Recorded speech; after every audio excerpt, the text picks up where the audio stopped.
જો મિત્રો ચેનવાળા મશીનની આ મોજ છે. ટ્રેક્ટરમાં લોડ કરવાનું થાય ને મશીન, એ જ અસલ નજારો છે જોવા માટે.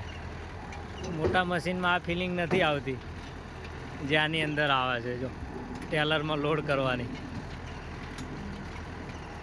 મશીન તો બહુ ટાઈમથી બનાવ્યા છે ચાઇનાવાળાએ, પણ આપણે આ સાલ લીધું છે. પણ આની મોજ છે મશીનની એમ ચલાવવાની, અને ખેતીમાં બહુ જરૂરી વસ્તુ છે. કારણ કે કાદવ કિચડ હોય ને મશીન ડાંગર આ જ કાપે છે.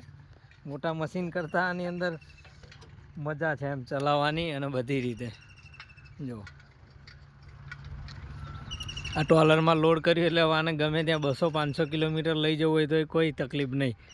જ્યાં જવું એ ટેલરમાં ભરીને ઉપડી જવાનું. ના મશીન હલે કે ના કોઈ ચિંતા. જેવું ટ્રેક્ટર એવી પિકઅપ. જેટલું ભારે ટ્રેક્ટર એટલું વધારે લઈને ભાગે. પણ મિનિમમ આની અંદર 45 HP ટ્રેક્ટર તો જોઈએ, કારણ કે વજન આનો ખેંચવાનું, ક્યાંક બમ્ફર ચડાવવાનું. એટલે 35-40ના ટ્રેક્ટર હોય તો રનિંગમાં તકલીફ પડે.